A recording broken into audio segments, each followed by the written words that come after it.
Hey folks, my name is Mo Amir and this is VANCOLOUR, British Columbia's bona fide culture and politics TV talk show. Tonight, let's focus on two complex and complicated crises that have persisted in our province for years, to the point where I think it's fair to ask if we, as British Columbians, are even pointed in the right direction. Here to answer that question is a very special returning guest, the 37th and of course current Premier of British Columbia. He is Premier David Eby. Premier, what an honor. Thanks so much for being here tonight. Thanks for having me, Mo. The honor is mine. It's great to be on your show.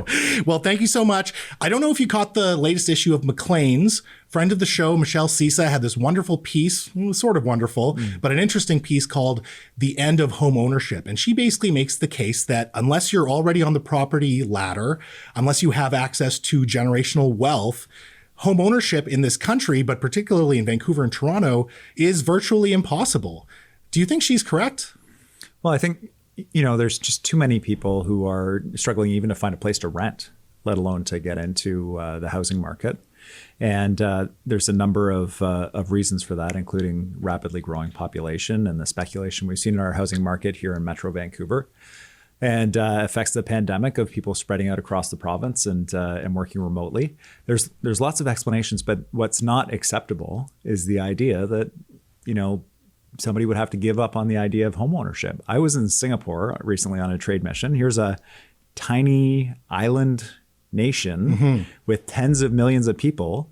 They have 90% home ownership for Singaporeans. Wow. Okay. And that is because the government said, we're going to make home ownership for Singaporeans a priority.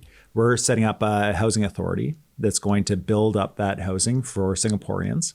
And we're just going to build it and do it. And they started in the 70s, and now 80% of people live in housing that's been developed by government in some way. 90% of people are homeowners who are Singaporean citizens. And so it is totally, if it's possible in Singapore, when people, they look at British Columbia, they go, are you kidding me? You're not able to figure out housing here? But when you look at the detachment between incomes and the price of a home, either incomes have to radically increase or the price of a home has to decrease. And I don't think any government is going to necessarily tank, home prices because so many people have equity and money attached into their existing homes. So, how do we get to that point where home ownership does become viable for someone who is able to save money, doesn't have access to, intergenerational wealth, but is able to save money and maybe purchase a home here? Yeah, the way that they've done this in Singapore, the way they're doing it in Seoul, I was in Korea as well, is controlling some of the cost of land. So the land often is publicly owned, and it's either leased land that's owned by the public on a long-term lease to the people who own their homes. Or it's remains publicly owned and you just own your property on the public land. And that's a huge opportunity for us in British Columbia. One of the biggest things driving the costs of housing is the cost of the land. Sure. But then there are other pieces, the length of time it takes to actually build the housing. The fact that the density, that if you allow additional density, the cost of each individual unit comes down, and you can help bring down costs by allowing more units to be built on different sites in the province. And so by looking at all those different handles, we have the possibility to build more affordable housing for people who live and work in British Columbia. And I'm thinking about, people who work in the schools, people who work in the hospitals, essential workers, people who work in stores. It is possible to do it. If places like Singapore and Seoul can do it and show that success, I think we can show it here. And there are lots of opportunities for us to do that. That's why we're working on this BC Builds initiative that's informed by some of those approaches, and identifying through an inventory of all the publicly owned land, working with First Nations partners to identify land where we can do this building, because it's not acceptable to me that people have to choose between living in British Columbia or being able to own a home. When we talk about affordable housing, isn't the big part, or maybe the most immediate part, affordable rents? Because ultimately, if you're paying $3,000 for a studio apartment, you can't even save money for a house, let alone, other things that may be going on in your life. So doesn't that take an immediate focus as well in terms of when we talk about affordable housing? Yeah, it's definitely a significant piece. I think the down payment barrier is massive for people that don't have access to money from their family or some other kind of independent wealth. Sure. And so supporting people in rent-to-own programs is part of it. But you actually need the physical housing units to be able to do those programs. They need to be built and they need to be in that program. So one of the challenges is we don't have enough housing for our population growth. So getting more housing units online is critically important. And that is driving a lot of our rent challenges as well. People may not realize, but we added 250,000 people to our province in the last couple of years. I mean, that's a good sized city. And everybody needs a place to live. And I understand why people are coming here. It's a great place to live. They're coming from across Canada and around the world. And it's an exciting time for our province. But we need that essential infrastructure of the housing, including the rental housing, for people to be able to get into. And so your government has really been, or is about to push municipalities to approve the building of more housing. When we think about those targets that you're about to set, will that include targets specifically for, rental only or subsidized housing as well? Yes. So the law that we passed that allows us to set these targets and allows us to set the requirements for local governments as well as for ourselves. We're pointing to ourselves as well and saying our provincial permits have to come along faster. But those specific targets can be as discrete as particular neighborhoods. Specific types of housing, like townhomes or rental homes or affordable housing. And so it could be anything from a specific location to a specific type of housing, because we do have challenges with communities that refuse to approve certain types of housing. What's the penalty going to be if a municipality doesn't meet their targets? Or specifically, I should say, clearly digs their heels in and says, no, we're not going to approve, whatever. We're not even going to try to approve the number that you want. Well, the goal here is collaboration with the local government. A lot of governments are actively already doing this work. They don't need us to come in and sit there. I was in Burnaby today. The mayor's doing some really amazing stuff with council there to get this housing built. And so there are lots of communities that are doing this already. But, take the worst case scenario, a community that just doesn't want to do this. The law does provide that the province can go in through an appointee. It's a designate of the minister who goes in and is an expert in the area and looks at where the housing can go and the kind of housing that's needed and deems through the provincial government that housing is allowed to be built in certain parts of the city and essentially goes around the city. But that's really a worst case scenario. That's not where we want to be with this. I hope not. And I know your government has experience with conflict with some municipalities in BC as well. We've had some challenges. Sure. Really quickly, for the viewers at home, they might be saying, okay, Premier Eby, I like you, and we know that housing is a national issue, but how do we know that this government and this province is pointed in the right direction? Maybe they're willing to accept that, okay, it is a tough time, but how can they be assured that what you are about to do will actually help for the future? Well, I don't think there's any magic combination of words that I'm going to say on your show that people are going to be like, oh, great, it's all looked after. I think that we're going to have to show people in ways that they can actually see and experience for themselves. And so that's what we're really pushing for. I have a limited amount of time as premier before the next election and going into the next election. I want people to be able to see where we're headed. I want them to see specific sites where we're going to be building middle income housing, the types of housing developments that we're doing, the kinds of housing targets we're reaching with their local governments, so that they can see where we're going and vote on that. I don't think that words are as important as the actions they're going to see. So you're not selling magic beans. You're not selling a silver bullet. Is that what I'm hearing? Well, the housing, I would love a magic housing bean. But the reality is, these are complex problems. And so for housing, we've got, 15 different initiatives from all different angles on just middle income housing alone, because it's a complex problem and it's going to take all those different approaches to get to where we want to go. Fair enough. Well, I have many more questions. We're going to switch to another crisis in this province. So I have a little more for you after the break. Okay, great. All right. Folks, stick around because after some business, despite being declared a public health emergency back in 2016, 7 British Columbians die every day as a result of toxic drugs. We'll ask Premier Eby what he's doing to address this crisis up next.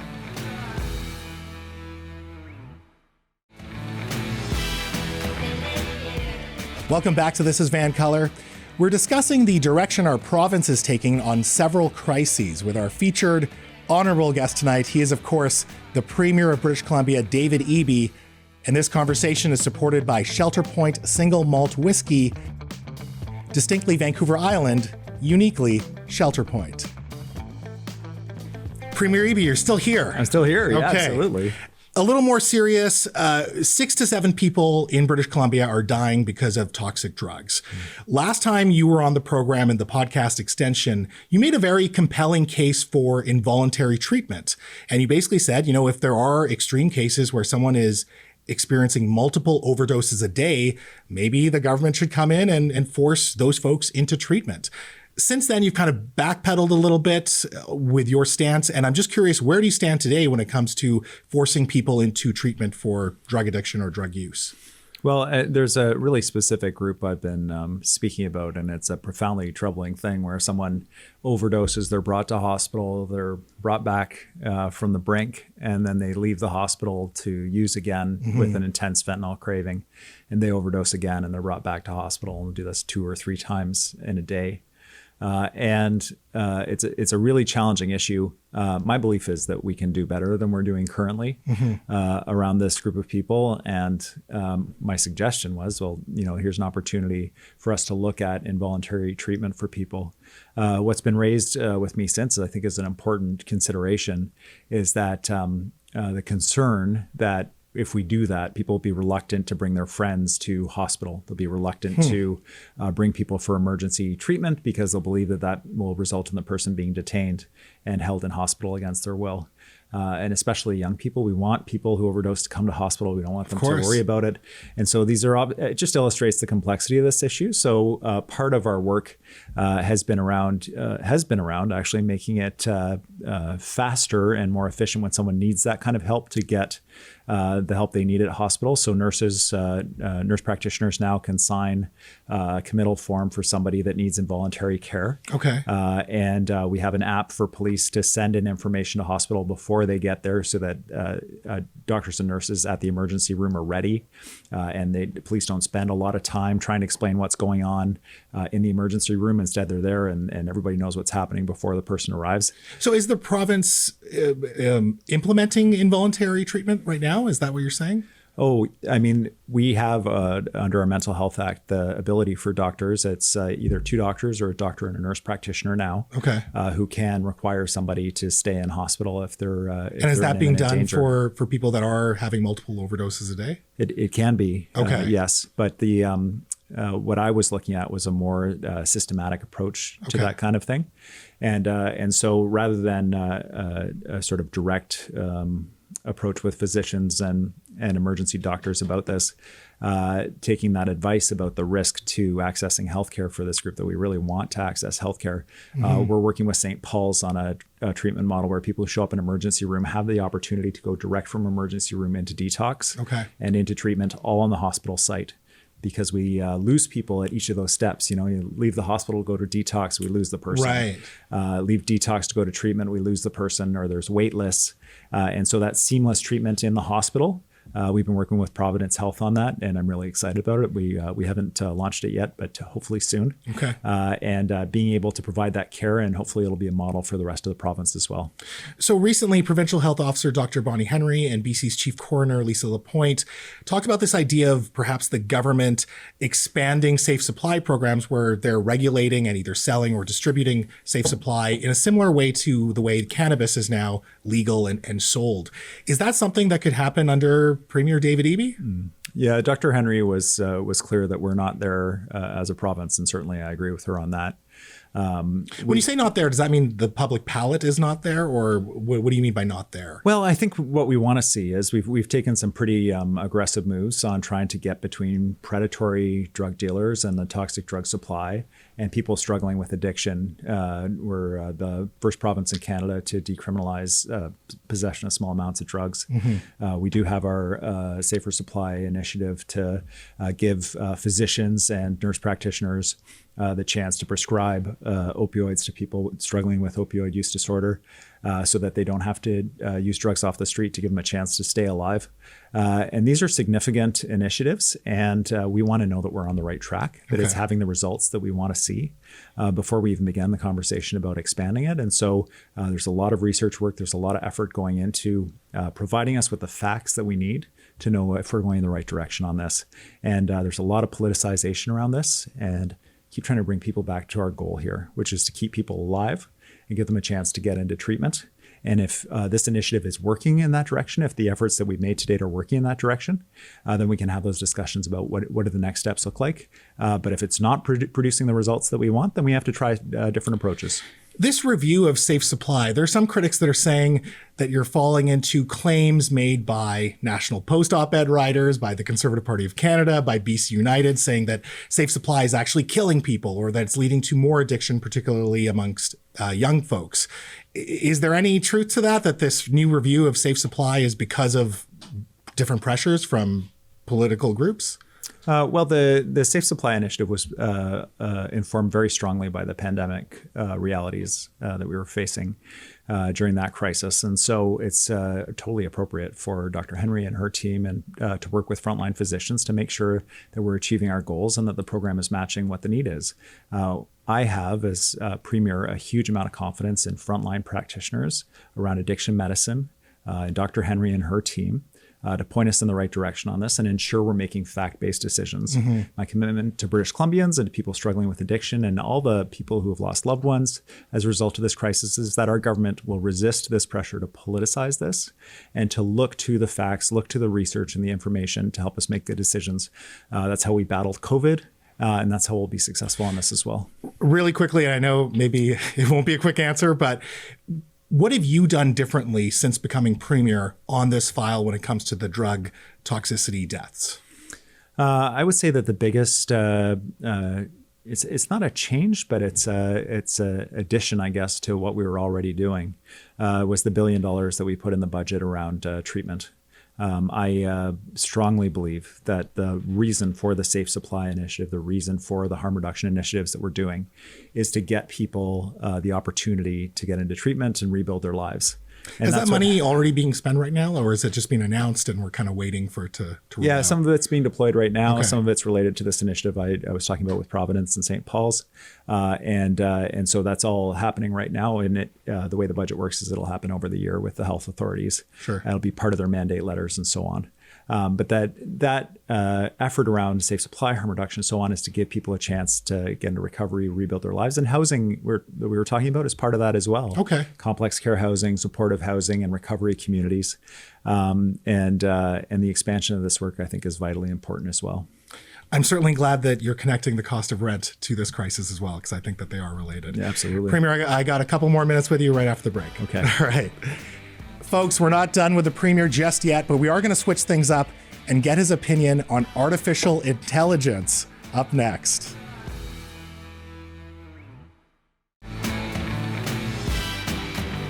Welcome back to This is VANCOLOUR. And of course, I'm joined by the lead singer of the indie rock band Ladner, a yoga master, and the tallest person in the province. Citation needed for that. He's also the Premier of British Columbia. Premier Eby, thanks for sticking around. You bet. So are you worried that at some point an artificial intelligence robot will run for office and will govern as the Premier of British Columbia?